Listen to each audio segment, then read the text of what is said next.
يا سيدي ارحم لنا يا سيدي ارحم لنا الله الله الله الله الله الله الله الله الله الله الله আসসালামু আলাইকুম ওয়া রাহমাতুল্লাহি ওয়া বারাকাতুহু বিসমিল্লাহ ওয়া সলাতু ওয়া সালামু আলা রাসূলিল্লাহ ওয়া বা'দ।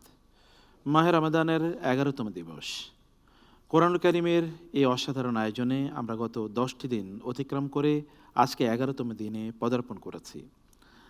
আল্লাহ সুবহানাহু ওয়া তাআলা অনুগ্রহ করে রমাদান যেমনিভাবে আমাদেরকে দিয়েছেন, কোরআনও দিয়েছেন। রাসূলুল্লাহ সাল্লাল্লাহু আলাইহি ওয়াসাল্লাম বলেছেন, কোনো মানুষ, কোনো জনগোষ্ঠী, কোনো কমিউনিটি যদি কোনো একটি জায়গায় একত্রিত হয়ে কোরআন তেলাওয়াত করে তাহলে সেখানে 4টি ঘটনা ঘটে। এর মধ্যে একটি হলো সেখানে আল্লাহ সুবহানাহু ওয়া তাআলার পক্ষ থেকে সাকিনা নাজিল হয়, সাকিনা প্রশান্তি, মানুষের অন্তর প্রশান্ত হয়, সে ঘর প্রশান্ত হয়, পরিবেশ প্রশান্ত হয়, এবং আল্লাহ সুবহানাহু ওয়া তাআলার পক্ষ থেকে রহমতের ফেরেশতারা তাদেরকে চারিদিক থেকে ঘিরে রাখেন, এবং আল্লাহ তাআলার পক্ষ থেকে রহমত তাদের উপর নাজিল হয়। আর চতুর্থত বিষয় হচ্ছে আল্লাহ সুবহানাহু ওয়া তাআলা এই সকল ব্যক্তিদেরকে নিয়ে তার সবচেয়ে নিকটবর্তী ফেরেশতাদের সাথে কথা বলেন। প্রিয় দর্শক, আমরা আপনাদেরকে স্বাগত জানাচ্ছি পবিত্র কোরআনের আলোয়। যে আয়োজনটি গত 18 বছর জুড়ে আপনারা দেখছেন আপনাদের প্রিয় চ্যানেল বাংলা ভিশনে, আর উপস্থাপনা রয়েছি আমি মোহাম্মদ মুক্তার আহমদ। প্রিয় দর্শক, আমরা কোরআনুল কারীমের এই তেলাওয়াতের 3য় রাউন্ডে অলরেডি পদার্পণ করেছি। ইতিমধ্যে প্রথম এবং দ্বিতীয় রাউন্ড শেষে আমরা পেয়ে গিয়েছি 20 জন প্রতিযোগীকে, যাদেরকে আমরা সমান 4টি ভাগে বিভক্ত করেছি। আজকের পর্বে পারফর্ম করবে 3য় রাউন্ডের প্রথম দল। আল্লাহ আল্লাহ আল্লাহ আল্লাহ আমরা আল্লাহ সুবহানাহু ওয়া তাআলার কাছে দোয়া করি আল্লাহ তাআলা যেন তাদের কণ্ঠে মধু ঝরান, তারা যেন সুললিত কণ্ঠে এমনভাবে কোরআন তেলাওয়াত করতে পারেন যেন আমাদের হৃদয়ের ভেতরে গিয়ে এটি, হৃদয়ের ভেতরে যদি কোনো তালা থাকে তা খুলে দেয় এবং আলো দিয়ে সেটিকে উজ্জ্বল করে দেয়। এবার আমরা জানবো বিচারিক প্যানেলে কারা রয়েছেন। আল্লাহ আল্লাহ আল্লাহ আল্লাহ আল্লাহ আল্লাহ আল্লাহ আল্লাহ আল্লাহ। আজকের প্রথম প্রতিযোগী যার তেলাওয়াত দিয়ে আমরা আমাদের আজকের আয়োজন শুরু করতে চাই, তিনি হচ্ছেন নেত্রকোনার জামালুল কোরআন ইন্টারন্যাশনাল মাদ্রাসার ছাত্র হাফেজ মুহিবুল্লাহ। আসসালামু আলাইকুম ওয়া রাহমাতুল্লাহি ওয়া বারাকাতুহু। ওয়ালাইকুম আসসালাম ওয়া রাহমাতুল্লাহ। আপনি কেমন আছেন মুহিবুল্লাহ? ভালো আছি উস্তাদ, আপনি কেমন আছেন? আলহামদুলিল্লাহ, বারাকাল্লাহ ফিক। আজকে থেকে কিন্তু আরেকটু কঠিন পরীক্ষা শুরু হলো, সেটা কি জানেন? আজকে থেকে 3য় রাউন্ডে আপনাদেরকে ওস্তাদজিরা প্রশ্ন করবেন কোরআনুল কারীমের শেষের 15 পারা থেকে। প্রথম রাউন্ডে আমরা তো নিজের মতো করে তেলাওয়াত করেছি, দ্বিতীয় রাউন্ডে প্রথম 15 পারা থেকে, এখন থেকে দ্বিতীয় 15 পারা, মানে শেষের 15 পারার গুরুত্বপূর্ণ জায়গা থেকে ওস্তাদরা আপনাদেরকে প্রশ্ন করবেন, তারপর আপনার উত্তর দিয়ে যাবেন ইনশাআল্লাহ, তেলাওয়াত করে যাবেন। ঠিক আছে? ইনশাআল্লাহ। আলা বারাকাতিল্লাহ। বিসমিল্লাহ। আল্লাহ আল্লাহ আল্লাহ আল্লাহ আল্লাহ। اقرأ من قول الله عز وجل بعد أعوذ بالله من الشيطان الرجيم بسم الله الرحمن الرحيم ومن الناس من يجادل في الله بغير علم ويتبع كل شيطان مريد. أعوذ بالله من الشيطان الرجيم. بسم الله الرحمن الرحيم.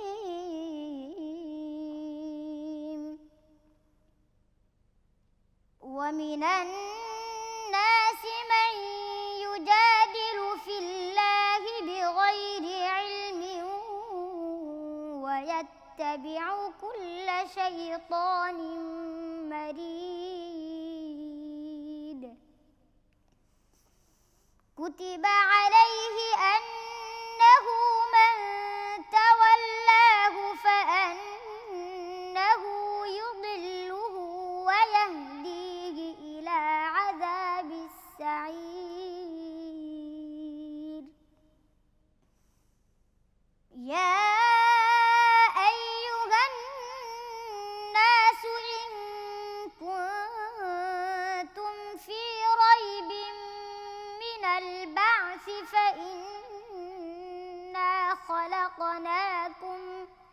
فإنا خلقناكم من تراب ثم من نطفة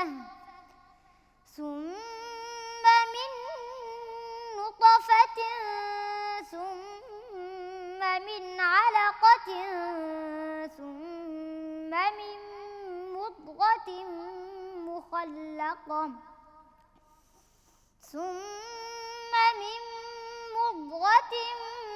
مخلقة وغير مخلقة لنبين لكم ونقر في الأرحام ما نشاء إلى أجل مسمى ثم نخرجكم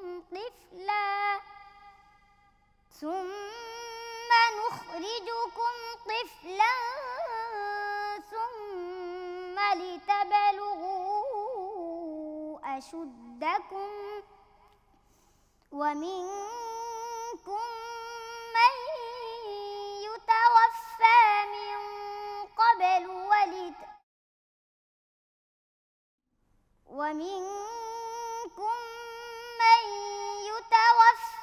ومنكم من يرد إلى أرذل العمر لكي لا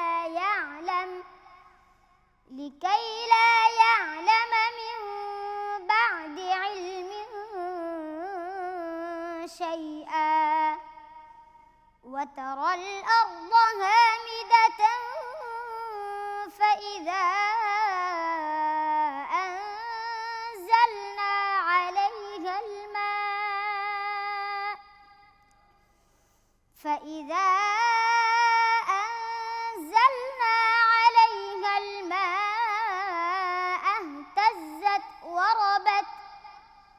اهتزت وربت وأنبتت من كل زوج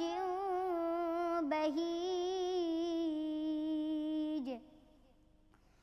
ذلك بأن الله هو الحق وأنه يحيي الموتى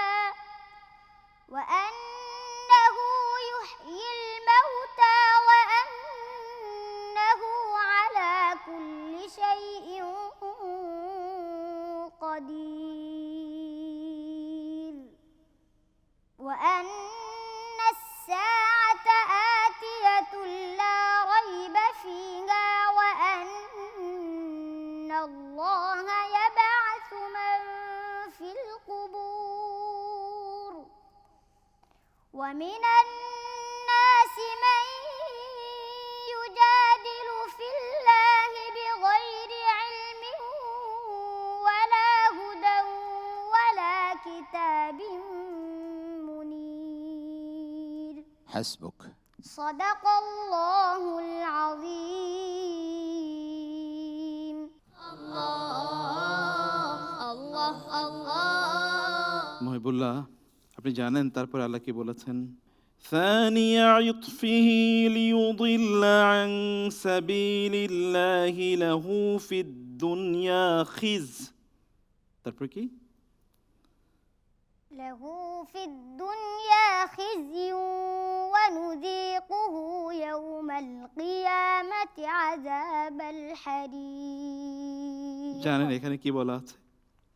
একদল লোককে যখন আল্লাহর কথা বলা হয়, আল্লাহর কিতাবের কথা বলা হয়, তখন তারা ঘাড় ফিরিয়ে অন্যদিকে চলে যায়। এদের জন্য দুনিয়া আছে লাঞ্ছনা, আর আখেরাতে আযাবুল হারিক, জাহান্নামের কঠিন প্রজ্বলিত অগ্নিকুণ্ডের শাস্তি তাদের জন্য রয়েছে। কি অসাধারণ! আপনি যখন টান দেন না, তখন আমার হৃদয়ে গিয়ে টান লাগে। আমরা একটু বিচারিক প্যানেলে যাব। প্রথম রাউন্ড, দ্বিতীয় রাউন্ড শেষ করে তৃতীয় রাউন্ডের শেষে উপনীত হয়েছে। সুবহানাল্লাহ। মানে সে অনেক ভালো হাফেজ এবং অনেক ভালো করেছো। মাঝখানে একটু সন্দেহ হয়েছিল, সেটা আবার তুমি নিজেই মানে নিজেই সে সংশোধন করে নিয়েছো, কোনো সমস্যা হয়নি। তবে প্রতিযোগিতার ক্ষেত্রে এগুলোকেও তোমাকে অ্যাভয়েড করে চলতে হবে, যাতে কোনো রকম কোনো দ্বিধাদ্বন্দ্ব না থাকে। বারাকাল্লাহ ফিক। এখানে ভালোর মধ্যেই প্রতিযোগিতা হচ্ছে। জি অতএব কি বলবো, সে তো একজন ভালো না, আরো তো সব ভালো এখানে একত্রিত হয়েছে। আলহামদুলিল্লাহ। অতএব এর মধ্যে কে উত্তীর্ণ হবে আল্লাহ জানেন, আমরা দোয়া করি সবার জন্য। বারাকাল্লাহ ফিক, জাযাকুমুল্লাহ খায়র। ফাদিলাতুশ শেখ। بسم الله ما شاء الله تلاوة رائعة ولا تعليق عليها ما شاء জাযাকুমুল্লাহ الله খায়র, জাযাকুমুল্লাহ খায়র। তোমার তেলাওয়াতের ব্যাপারে ওনার কোনো মন্তব্য নাই, এত ভালো হয়েছে। আলহামদুলিল্লাহ। আলহামদুলিল্লাহ। কোনো কিছু ভালো কিছু শোনার পরে কি করতে হয়? শুকরিয়া করছি। শুকর করতে হয় না আল্লাহ তাআলার? আমরা একটু সম্মানিত মুফাসসিরের কাছ থেকে সংক্ষিপ্ত তাফসীর শুনবো। অত্যন্ত সুন্দরভাবে এই শিশু সূরা হজের তেলাওয়াত করেছে। এই আয়াতসমূহে আল্লাহ তাআলা আমাদেরকে গুরুত্বপূর্ণ 3টি মেসেজ দিয়েছেন। এক হলো যে মানুষেরা আল্লাহ তাআলার বিষয়ে তর্ক করে তারা অবাধ্য শয়তানের অনুসারী। যিনি মানুষকে এত কিছু থেকে এতভাবে তৈরি করেছেন তিনি আবার পুনরুত্থান করবেন।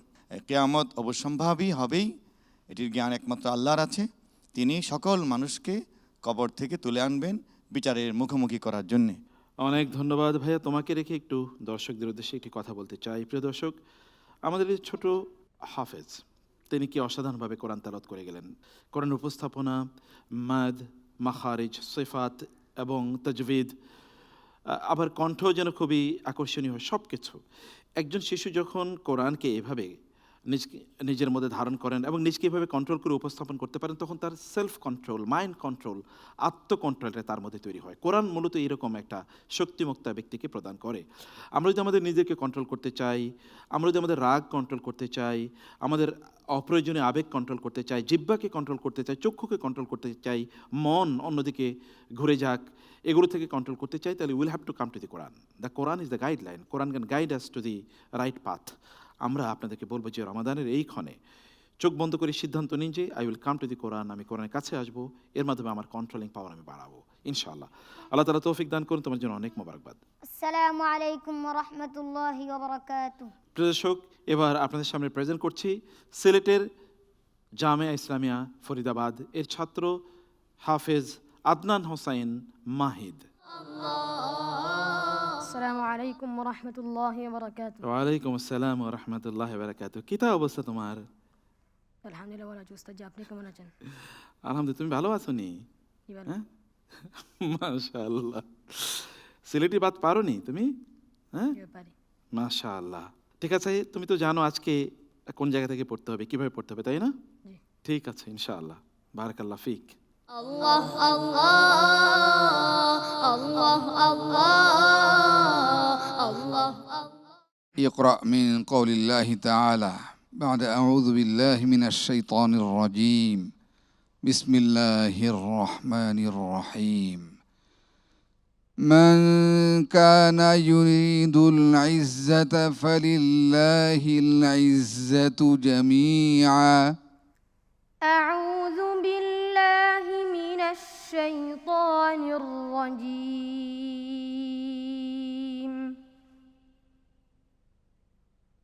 بسم الله الرحمن الرحيم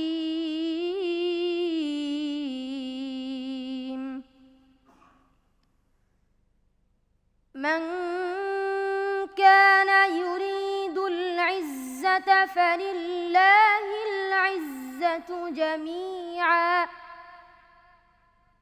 إليه يصعد الكلم الطيب والعمل الصالح يرفعه والذين يمكرون السيئات لهم عذاب شديد ومكر أولئك هو يبور والله خلقكم من تراب ثم من نطفة جعلكم أزواجا وما تحمل من أنثى ولا تضع إلا بعلمه وما يعمر من معمر ولا ينقص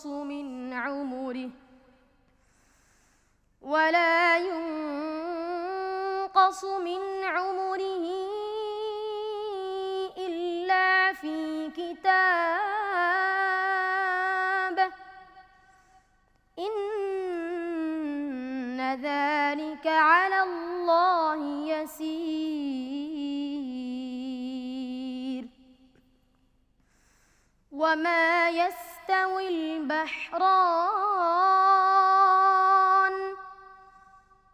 هذا عذب فرات سائغ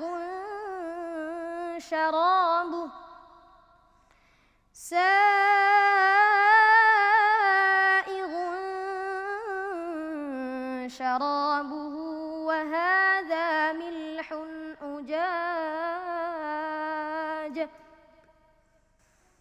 ومن كل تأكلون لحما طريا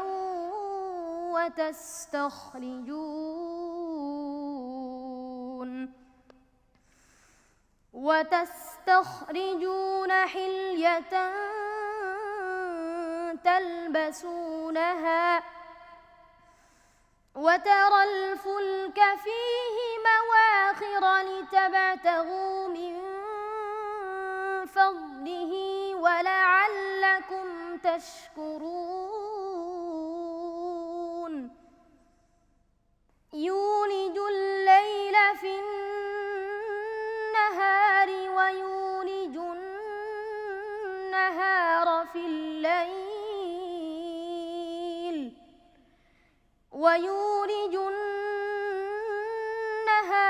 في الليل وسخر الشمس والقمر كل يجري لأجل مسمى ذلكم الله ربكم له الملك والذين تدعون من دونه ما يملكون من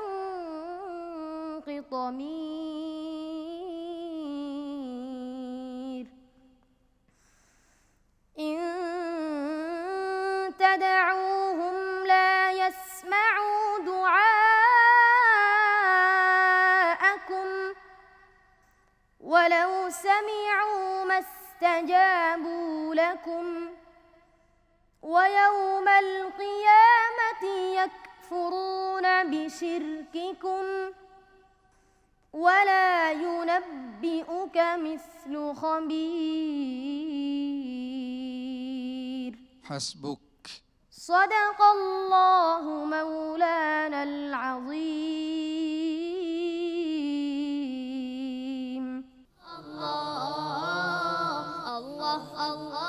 মাশাআল্লাহ আদনান, আপনার তেলাওয়াত আমাদেরকে বারবার আল্লাহ সুবহানাহু ওয়া তাআলার কথা এবং আল্লাহর কিতাবের কথা স্মরণ করিয়ে দেয়।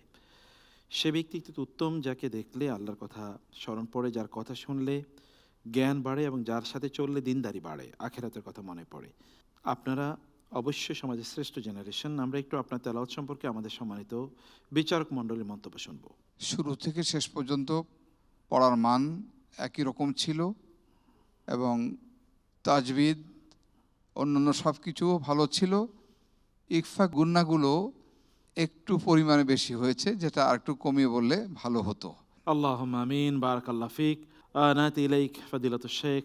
ما شاء الله تلاوة رائعة، ولكن الملحوظة الواحدة في الغنن عامة تحتاج إلى بعض الضبط، وما دون ذلك فهو رائع وجميل ما شاء الله عليه. হাইয়াক আল্লাহ, তিনি বলেছেন সব সুন্দর ছিল, গুন্নাগুলোকে তোমার আরেকটু পরিমিত করতে হবে ইনশাআল্লাহ। বারাকাল্লাহ ফিক। শেখ আব্দুল মালিক। সকলে যে মানের তেলাওয়াত করছে, এখানে এসে তোমাকে আরও মজবুত হতে হবে, আরও নিজেকে তৈরি করতে হবে ইনশাআল্লাহ। আল্লাহ তাআলা কবুল করে নিন। আমরা সম্মানিত মুফাসসিরের কাছে আসবো সংক্ষিপ্ত তাফসীর শোনার জন্য। আমরা হাফিজে কোরআনের কাছ থেকে সূরা ফাতিরের তেলাওয়াত শুনেছি। এখানে আল্লাহ রাব্বুল আলামিন সমস্ত ইজ্জত সম্মানের মূল মালিক আল্লাহ। যারা আল্লাহর পথে আল্লাহর নির্দেশিত এই জীবনযাপন করে তারা সেই সম্মানের ভাগী হবে। আল্লাহ তাআলার উদ্দেশ্যে কেউ নেক নিয়তে যদি পবিত্র বাক্য এবং আমল সালেহ করে সেটি আল্লাহর কাছে উত্থিত হয়। তারপর আল্লাহ তাআলার মহান কুদরত হলো তিনি রাতকে দিনের মধ্যে প্রবিষ্ট করান, আবার কখনো দিনকে রাতের মধ্যে প্রবিষ্ট করান। এই ক্ষমতা চাঁদ সূর্য এগুলোকে আল্লাহ নিয়ন্ত্রণ করেন এবং মানুষের জন্যে এগুলো উপকারী হিসেবে তিনি নির্ধারিত করেছেন। বারাকাল্লাহ ফিক। অনেক ধন্যবাদ ভাইয়া। তোমাকে রেখে আমরা দর্শকদেরকে যে কথা বলতে চাই তা হলো আল্লাহ সুবহানাহু ওয়া তাআলার সৃষ্টিতে আমাদের জন্যে আল্লাহর অস্তিত্বের নিদর্শন আছে। আল্লাহ তাআলা আমাদেরকে দুটো কিতাব দিয়েছেন, এই একটি কিতাব যার তেলাওয়াত এখানে আমরা দেখছি, আরেকটি কিতাবের কথা এই কোরআনে আছে, এই কিতাবে আছে। এই যে আল্লাহ সুবহানাহু ওয়া তাআলার নিদর্শন, এই নিদর্শনের দিকেও যেন আমরা তাকাই। আকাশের দিকে তাকান এবং বলুন সুবহানাল্লাহ। বিস্তৃত জমিনের দিকে তাকিয়ে বলুন সুবহানাল্লাহ, এবং পাহাড়ের দিকে তাকিয়ে বলুন সুবহানাল্লাহ, সমুদ্রের দিকে তাকিয়ে বলুন সুবহানাল্লাহ। কারণ এগুলো কে সৃষ্টি করেছেন? আল্লাহ তাআলা। তোমাকে অনেক ধন্যবাদ ভাইয়া, তুমি এই আয়াতগুলো আমাদেরকে শুনিয়েছো। বারাকাল্লাহ ফিক। والسلام عليكم ورحمة الله وبركاته. ওয়ালাইকুম আসসালাম ওয়া রাহমাতুল্লাহি ওয়া বারাকাতুহু। প্রিয় দর্শক, যখন কোরআন তেলাওয়াত হয় তখন আমাদেরকে মনোযোগী শ্রোতা হতে হয়। আমাদের কানকে কোরআনের সামনে মেলে ধরতে হয়, খুলে ধরতে হয়, হৃদয়কে উন্মুক্ত করে দিতে হয়। তাইলে কেবলমাত্র কানের এই পর্দা ভেদ করে আমাদের অন্তরে গিয়ে কোরআন পৌঁছবে এবং কোরআনের আলোর, কোরআন নূর সেখানে তৈরি হবে। আপনারা দেখছেন গ্রেট ওয়াল সিরামিক, পবিত্র কোরআনের আলো, powered by Great Wall hi tech battery.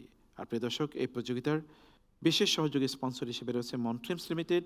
সকল প্রতিযোগীদের অর্থ পুরস্কার দিচ্ছে x group chain restaurant and hospitality management, অর্থাৎ জিনডিয়ান এই জাতীয় আমরা যেই রেস্টুরেন্টগুলো দেখি সেই গ্রুপ। সহকারী স্পন্সর হিসেবে রয়েছে Goldmark biscuit, smart synthetic colour paste এবং লিঙ্ক3 টেকনোলজিস। তাছাড়া এই প্রতিযোগিতার প্রথম, দ্বিতীয় এবং তৃতীয় স্থান অর্জনকারী প্রতিযোগী সহ প্রথম স্থান অর্জনকারী প্রতিযোগীর ওস্তাদকে ওমরা করার সুযোগ করে দেবে আসুন্নাহ ট্রাভেলস। আমরা যাচ্ছি বিজ্ঞাপন বিরতিতে, ফিরবো আজকের আরো সুন্দর তেলাওয়াত নিয়ে। আল্লাহ আল্লাহ আল্লাহ আল্লাহ আল্লাহ আল্লাহ আল্লাহ আল্লাহ আল্লাহ আল্লাহ আল্লাহ। আসসালামু আলাইকুম ওয়া রাহমাতুল্লাহি ওয়া বারাকাতুহু। বিসমিল্লাহ ওয়াসসালাতু ওয়াসসালামু আলা রাসূলিল্লাহ ওয়া বা'দ। ফিরে এলাম পবিত্র কোরআনের আলোয় এবং আপনারা দেখছেন গ্রেট ওয়াল সিরামিক, পবিত্র কোরআনের আলো, powered by Great Wall hi tech battery. প্রিয় দর্শক, এবারের প্রতিযোগী টাঙ্গাইল থেকে আগত তানজিমুল উম্মাহ হিফজ মাদ্রাসার ছাত্র হাফেজ আব্দুল্লাহ বিন শাহিন। আসসালামু আলাইকুম ওয়া রাহমাতুল্লাহ। ওয়ালাইকুম আসসালাম ওয়া রাহমাতুল্লাহি ওয়া বারাকাতুহু। কেমন আছেন আপনি আব্দুল্লাহ? আলহামদুলিল্লাহ, উস্তাদ আপনি কেমন আছেন? আলহামদুলিল্লাহ, বারাকাল্লাহ ফিক। আপনি তো জানেন আজকের নিয়ম, তাই না? জি। আপনি টোটাল এই পর্যন্ত কতবার কোরআন খতম করেছেন? মনে হয় হ্যাঁ 30 বার। 30 বার তো হিফজ করার পরে নাকি হিফজ করার আগে? হিফজ করার পরে। হিফজ করার পরে। আর হিফজ করার জন্য কতবার এক একটা আয়াত পড়তেন বলেন তো? অনেকবার। কত? 50 বার? এমনই। সুবহানাল্লাহ। দর্শক, একটু শুনতে হবে যে একটি আয়াত হিফজ করার জন্য 50-এর অধিকবার পড়েছে। মাশাআল্লাহ। আজকে তাহলে তেলাওয়াত শুনতে চাই ইনশাআল্লাহ। বিসমিল্লাহ, শুরু হোক। আল্লাহ আল্লাহ আল্লাহ আল্লাহ আল্লাহ।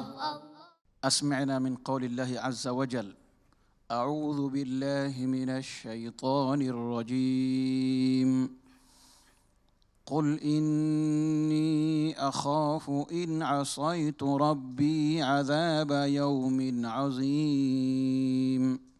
أعوذ بالله من الشيطان الرجيم. بسم الله الرحمن الرحيم.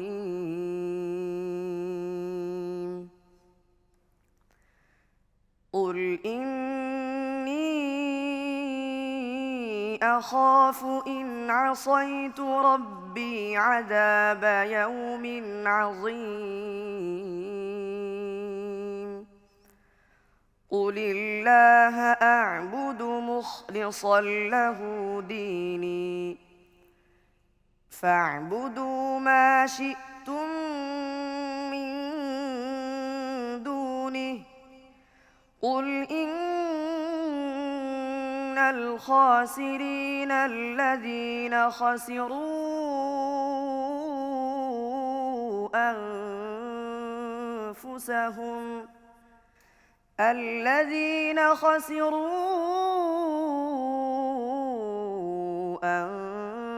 أنفسهم وأهليهم يوم القيامة ألا ذلك هو الخسران المبين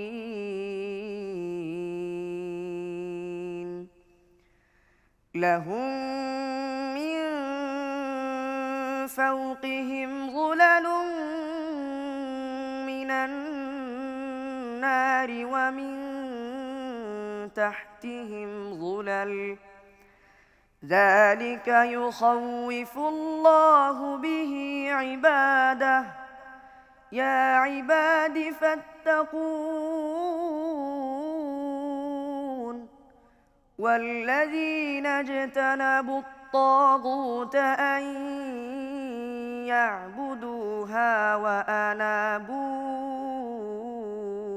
إلى الله لهم البشرى فبشر عباد الذين يستمعون القول فيتبعون أحسنه أولئك الذين هداهم الله وأولئك هم أولو الألباب أفمن حق عليه كلمة العذاب أفأنت تنقذ من في النار لكن الذين اتقوا ربهم لهم غرف من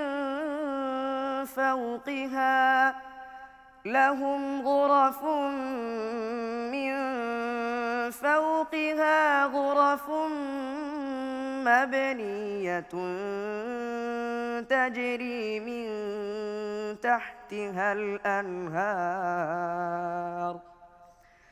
تجري من تحتها الأنهار وعد الله لا يخلف الله الميعاد ألم تر أن الله أنزل من السماء ماء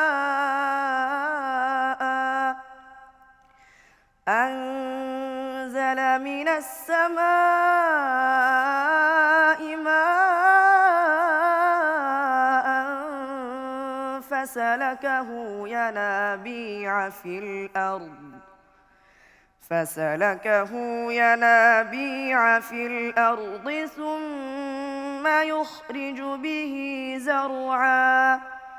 ثم يخرج به زرعا مختلفا ألوانه ثم يهيج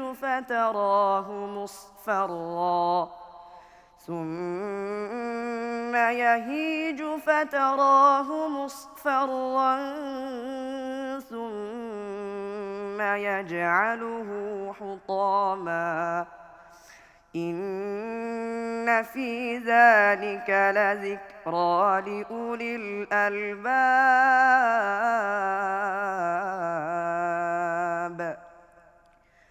أفمن شرح الله صدره للإسلام الإسلام فهو على نور من ربه فويل للقاسية قلوبهم من ذكر الله أولئك في ضلال مبين হাসবুক صدق الله مولانا العظيم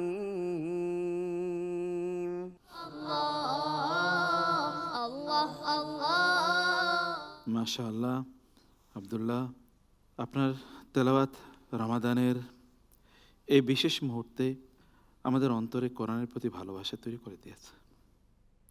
সত্যি আপনি যখন বলেছেন না, আফামান শারাহাল্লাহু সাদরাহু লিল ইসলামি ফাহুয়া আলা নূরিম মির রাব্বিহ, তারপর ফাওয়াইলুল লিল কাসিয়াতি কুলুবুহুম মিন যিকরিল্লাহ। কি যে ভয়াবহ কথা! যেই অন্তর আল্লাহর যিকির অর্থাৎ এই কোরআন শোনার পরেও তার মধ্যে কোনো বিবর্তন তৈরি হয় না, সেটি তো কঠিন অন্তর। আর এই সকল কঠিন অন্তরের জন্য আল্লাহ নিজেই বলছেন ফাওয়াইলুল লিল কাসিয়াতি কুলুবুহুম মিন যিকরিল্লাহ। আল্লাহ যিকির যেই অন্তরগুলোকে নরম করতে পারে না, সেগুলোর জন্য তো ধ্বংস ছাড়া কোনো উপায় নাই। আপনার তেলাওয়াত আমাদের অন্তরে আল্লাহ সুবহানাহু ওয়া তাআলার যিকির তৈরি করে দিতে বাধ্য। এরকম তেলাওয়াত তো অনেক শোনা দরকার। বিচারিক প্যানেল, এর কাছে আমি আসছি।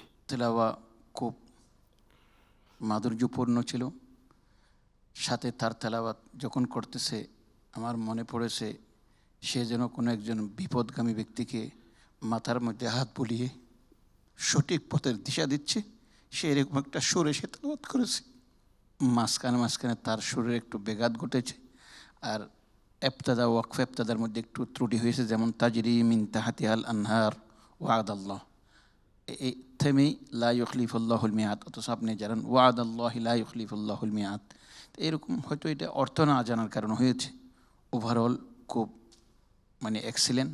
আমরা তার জন্য সবসময় কল্যাণ কামনা করি, আল্লাহ তাকে তৌফিক দান করুক। আল্লাহুম্মা আমিন। তেলাওয়াত খুব হৃদয়স্পর্শী ছিল নিঃসন্দেহে, এবং ওভারঅল ভালো হয়েছে। তবে শেখ যে কথা বলেছেন, তোমার ওয়াকফ ইফতাদা বেশ কয়েক জায়গায় ত্রুটি দেখা দিয়েছে, এগুলো তুমি সংশোধন করে নেবে। কারণ ওয়াকফ ইফতাদা যদি ঠিক না থাকে তাহলে অর্থের অনেক পরিবর্তন হয়ে যায়। ইনশাআল্লাহ ওভারঅল তোমার তেলাওয়াত ভালো হয়েছে। All the best. অনেক ধন্যবাদ। تلاوته ما شاء الله رائعة، ولكن تعليقي على المدود لا بد وأن نفرق بين المنفصل والمتصل. نعم. في نحو قوله سبحانه وتعالى قل إن الخاسرين الذين خسروا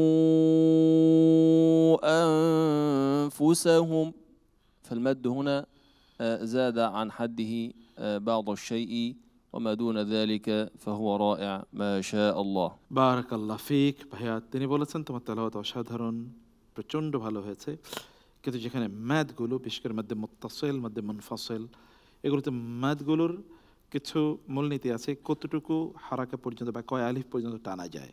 তিনি বলছেন মধ্যে মুনফাসিলে একটু বেশি হয়ে গেছে। তো বারাকাল্লাহ ফিক, অনেক সুন্দর তেলাওয়াত করেছো তুমি। আমরা সংক্ষিপ্ত তাফসীর শুনবো ইনশাআল্লাহ। আমরা অত্যন্ত সুমধুর কণ্ঠে সূরা জুমারের তেলাওয়াত শুনেছি। আল্লাহ রাব্বুল আলামিন এখানে, যিনি আমাদের রাসূল সাল্লাল্লাহু আলাইহি ওয়াসাল্লাম, সমস্ত মানব জাতির শ্রেষ্ঠ ব্যক্তি, তিনিই বলছেন যে আমি যদি আমার রবের অবাধ্য হই তাহলে আমি ভয় করি বড় শাস্তির।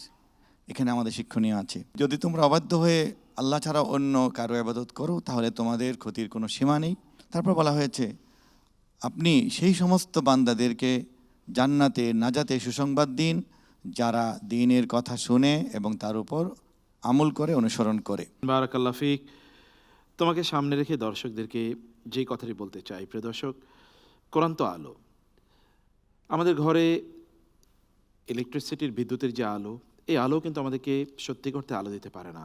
একাকিত্বে, কষ্টে, দুঃখে, বেদনায় আমরা কখনো নীল সংস্কৃতির মধ্যে একেবারে ডুবে যাই, আত্মহননের পথ গ্রহণ করি, নিজেকে ধ্বংস করে দিই, নিজের দুনিয়া এবং আখেরাত।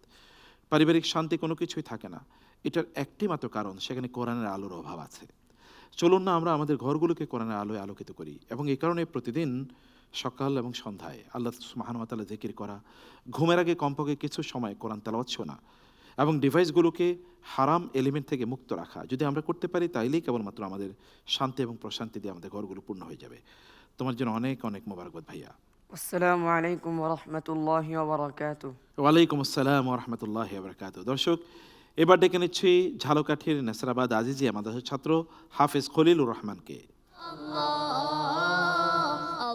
আসসালামু আলাইকুম ওয়া রাহমাতুল্লাহ। ওয়ালাইকুম আসসালাম ওয়া রাহমাতুল্লাহি ওয়া বারাকাতুহু। কেমন আছেন আপনি? আলহামদুলিল্লাহ, সাথে আপনি কেমন আছেন? আলহামদুলিল্লাহ, আপনাকে দেখলে মন আরো ভালো হয়ে যায়। এমনিতেই আপনি অন্তরে বক্ষে কোরআন ধারণ করে আছেন, মাশাআল্লাহ। তাহলে আজকে তো আপনাকে তেলাওয়াত শোনাতে হবে, তাই না? ইনশাআল্লাহ। তাহলে বারাকাতিল্লাহ আলা বারাকাতিল্লাহ ইনশাআল্লাহ। আল্লাহ আল্লাহ আল্লাহ আল্লাহ আল্লাহ। اقرأ من قوله تعالى: أعوذ بالله من الشيطان الرجيم بسم الله الرحمن الرحيم إن الذين قالوا ربنا الله ثم استقاموا فلا خوف عليهم ولا هم يحزنون.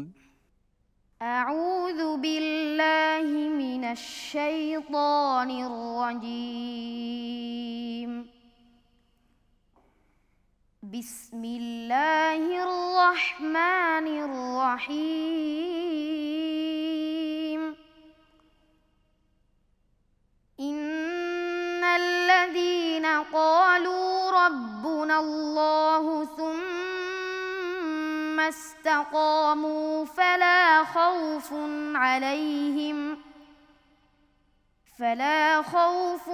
عليهم ولا هم يحزنون. أولئك أصحاب الجنة خالدين فيها جزاء بما كانوا يعملون. ووصينا الإنسان بوالديه إحسانا حملته أمه كرها ووضعته كرها وحمله وفصاله 30 شهرا حتى إذا بلغ أشده وبلغ 40 سنة قال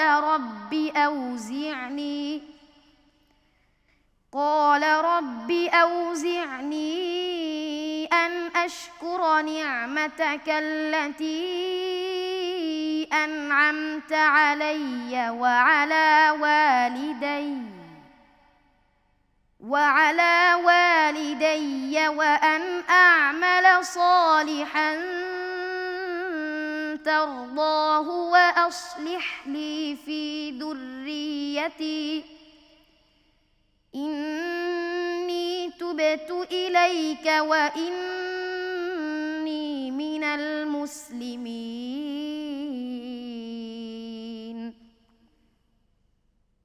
أولئك الذين نتقبل عنهم أحسن ما عملوا ونتجاوز عن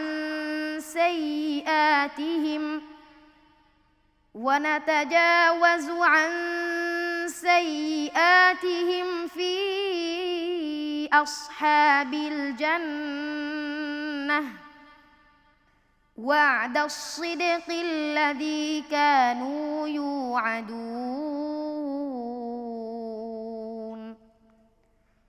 والذي قال لوالديه أف لكما أتعدانني أن أخرج وقد خلت القرون من قبلي وهما يستغيثان الله ويلك آمن إن وعد الله حق فيقول ما هذا إلا أساطير الأولين أولئك الذين حق عليهم القول في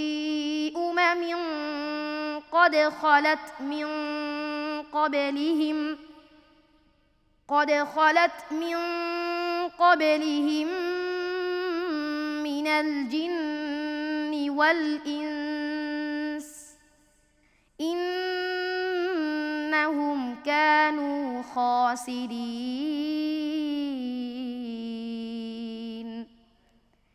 ولكل درجات مما عملوا وليوفيهم أعمالهم وهم لا يظلمون حسبك.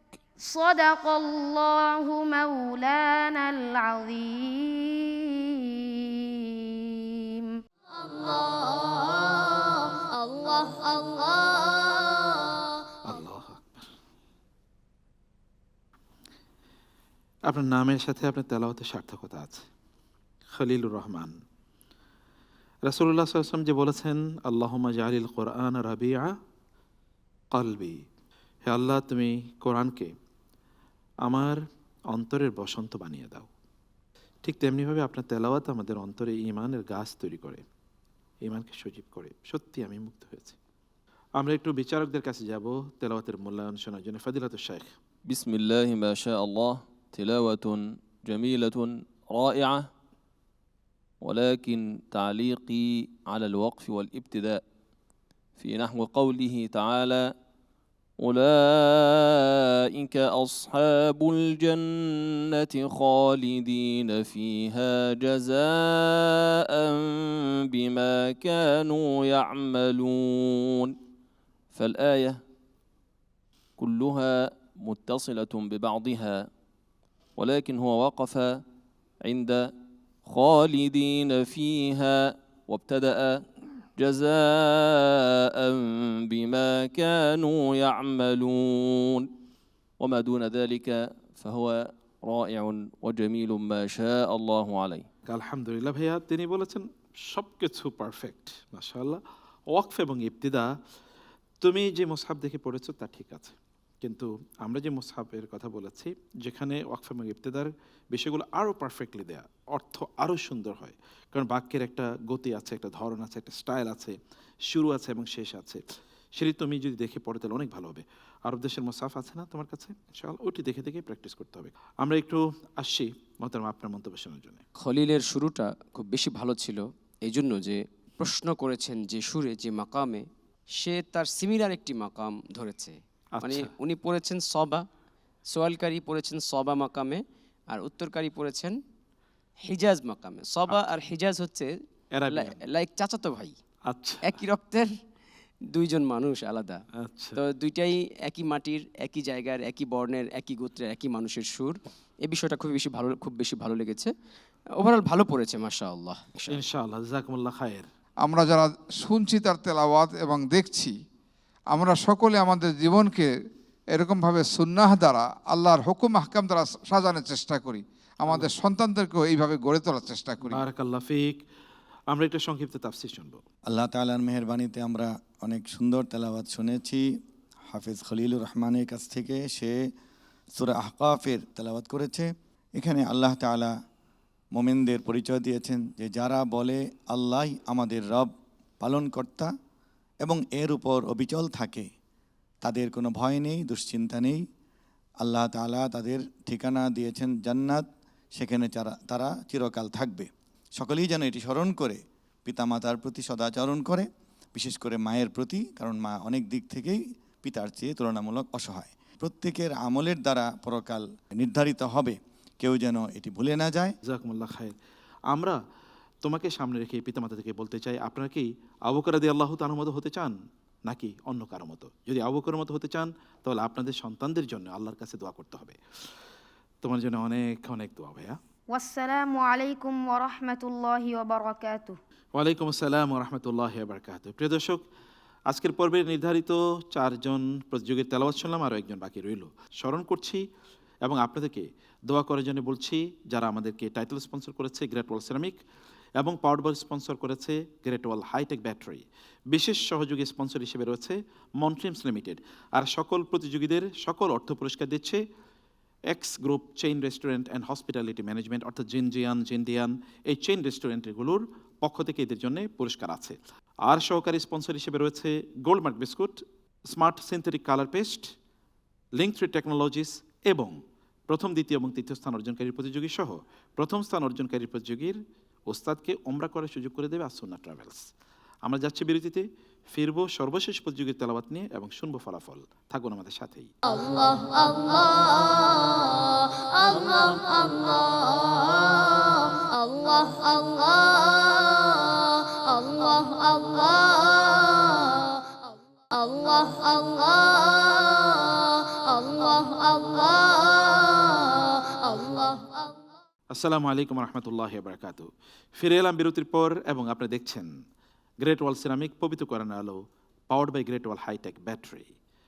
দর্শক, আমরা আপনাদের প্রতি কৃতজ্ঞতা জানাচ্ছি। আপনারা যারা এখনও আমাদের অপেক্ষা ছিলেন, আপনার কোরআনের আলোর জন্যে ছিলেন, আল্লাহ তাআলা কোরআনের আলো দিয়ে আমাদের ঘরগুলোকে নূরান্বিত করে দিন, আল্লাহুম্মা আমিন।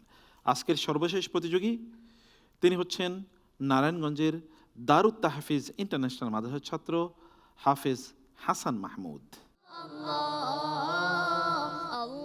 السلام عليكم ورحمة الله وبركاته ওয়ালাইকুম আসসালাম রহমতুল্লাহ বারকাত। আপনার নাম হাসান এবং মাহমুদ, দুটোর অর্থই কিন্তু সুন্দর, প্রশংসিত, তাই না? তাহলে তেলাওয়াতটাও সুন্দর হবে এবং প্রশংসিত হবে ইনশাআল্লাহ, তাই না? আল্লাহর কাছে দোয়া করি এই পড়ন্ত বিকেলে দোয়া কবুলের মুহূর্তে আল্লাহ তাআলা যেন আপনাকে সুরলিত কণ্ঠে তেলাওয়াত করার তৌফিক দান করেন। আল্লাহুম্মা আমিন। বিসমিল্লাহ। الله الله الله الله الله اقرأ من قول الله عز وجل: أعوذ بالله من الشيطان الرجيم بسم الله الرحمن الرحيم أم حسب الذين في قلوبهم مرض أن لن يخرج الله أضغانهم أعوذ بالله من الشيطان الرجيم بسم الله الرحمن الرحيم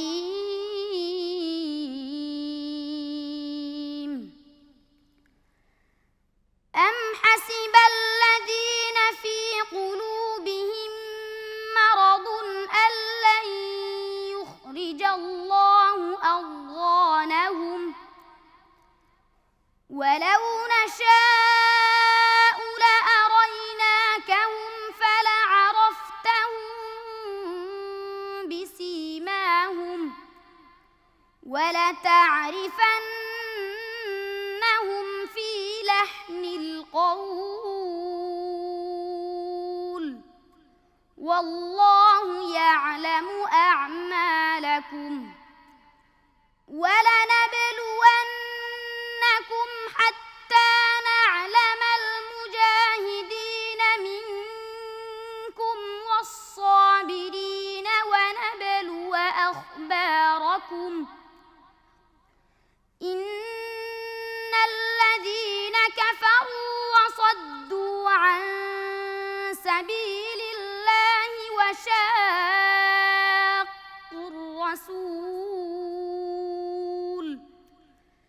وشاقوا الرسول من بعد ما تبين لهم الهدى لن يضروا الله شيئا وسيحبط أعمالهم يا أيها الذين آمنوا أطيعوا الله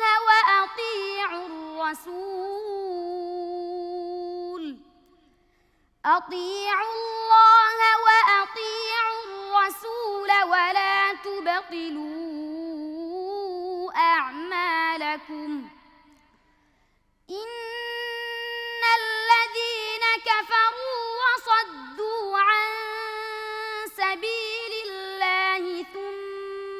ماتوا وهم كفار فلن يغفر الله لهم فلا تهنوا وتدعوا إلى السلم وأنتم الأعلون والله معكم ولن يتركم أعمالكم إنما الحياة الدنيا لعب وله وإن تؤمنوا وتتقوا يؤتكم أجوركم ولا يسألكم أموالكم إن يسألكموها فيحفكم تبخلوا ويخرج أضغانكم ها أنتم هؤلاء تدعون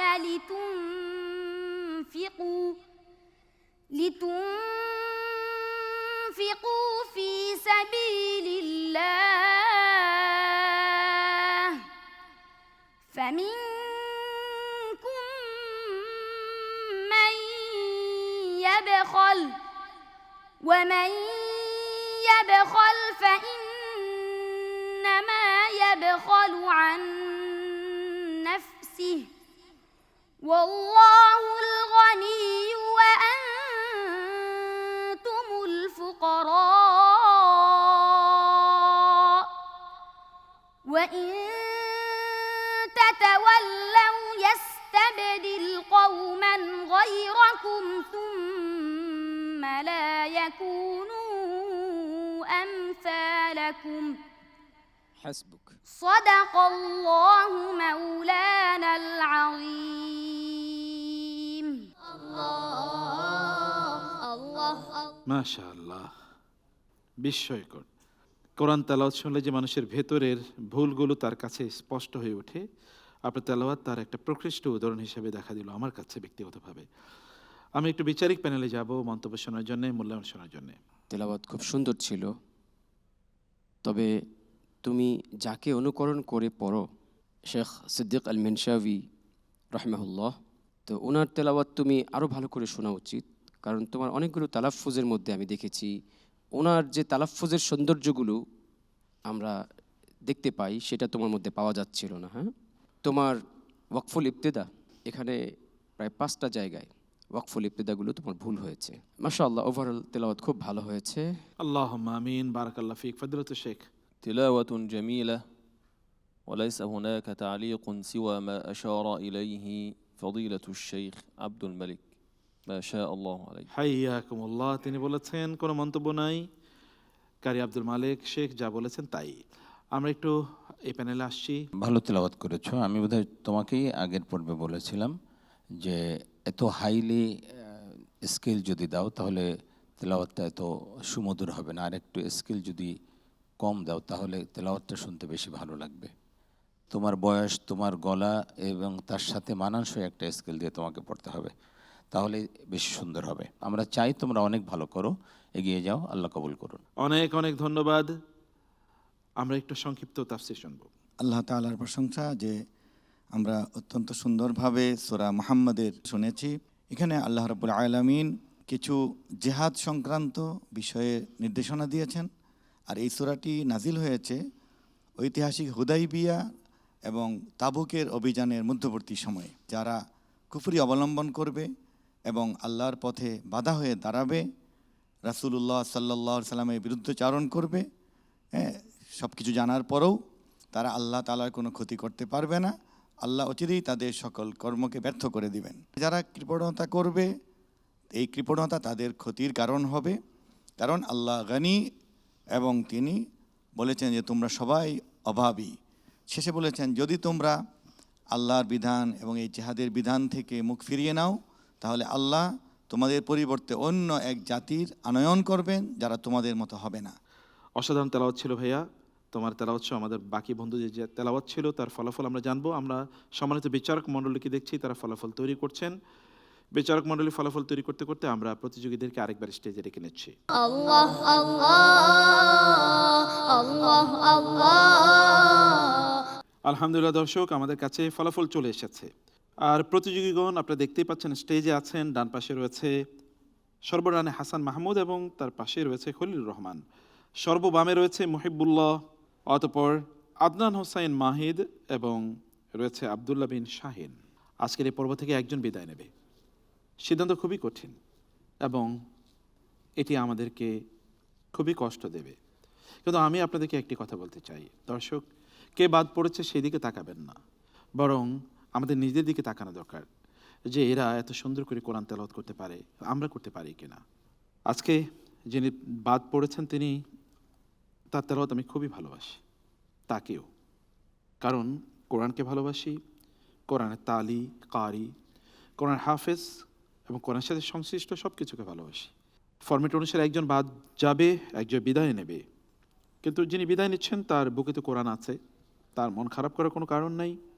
যিনি বিদায় নিচ্ছেন তিনি আমাদের সম্মানিত বিচারকগণ, মহিবুল্লাহিল বাকি তাকে দিয়েছেন 8.9, নাজির মাহমুদ দিয়েছেন 9, আতাউল মামুন দিয়েছেন 8.8, ওয়ালিউর রহমান দিয়েছেন 9.5 এবং কারি আব্দুল মালিক তাকে দিয়েছেন 8.8। তিনি পেয়েছেন 45, 50-এর মধ্যে 45 পেয়েছেন তিনি। আর তাসবিহ পড়ছো না, মনটা খারাপ হয়ে গেছে? হ্যাঁ,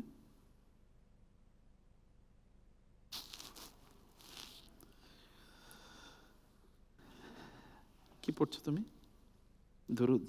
হ্যাঁ, দরুদ পড়ছো। দরুদ পড়লে বিপদ কাটে, আসলে আমি ব্যক্তিগত জীবনও তাই দেখেছি। দর্শক, আমরা বিদায় জানাচ্ছি এই পর্ব থেকে হাসান মাহমুদকে। হাসান মাহমুদকে বিদায় জানাচ্ছি। সরি ভাইয়া, তোমার জন্যে। তোমার এই বুকে কিন্তু কোরআন আছে, মন খারাপ করার কোনো কারণ নেই। তুমি অনেক বড় হবে ইনশাআল্লাহ। আল্লাহ তাআলা তোমাকে অনেক বড় করুন, আল্লাহুম্মা আমিন। দর্শক, এই পর্বে সবচেয়ে বেশি নম্বর পেয়েছেন যিনি, গ্রেট ওয়াল সিরামিক্স ইউর টাইলস এক্সপার্ট। তিনি নিশ্চয়ই আপনারা তাকেই প্রত্যাশা করবেন। তিনি হয়েছেন আবদুল্লাহ বিন শাহিন। মাশাআল্লাহ, মোবারক। তাকে সম্মানিত বিচারকগণ দিয়েছেন মহিবুল্লাহিল বাকি 9.2, নাজির মাহমুদ 9.4, আতাউল মামুন 9.2 এবং আমাদের সম্মানিত বিচারক বিদেশি বিচারক 9.6 এবং কারি আব্দুল মালিক 9.3, 46.7, 50-এর মধ্যে। এবং এর মাধ্যমে শেষ হলো প্রিয় দর্শক আমাদের আজকের আয়োজন।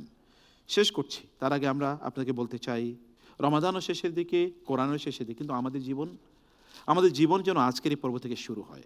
চলুন না কোরআনের সাথে নতুন করে আমাদের কন্ট্যাক্ট বাড়াই, সম্পর্ক বাড়াই এবং নতুন করে নিজেদেরকে তৈরি করি। আল্লাহ তাআলা আমরা যেন পরিবর্তিত মানুষ হতে পারি সেই তৌফিক দান করুন। আগামীকাল দেখা হবে আপনাদের প্রিয় চ্যানেল বাংলা ভিশনে একই সময়ে গ্রেট ওয়াল পবিত্র কোরআনের আলো নিয়ে। আল্লাহ তাআলা সবাইকে ভালো রাখুন, আমিন।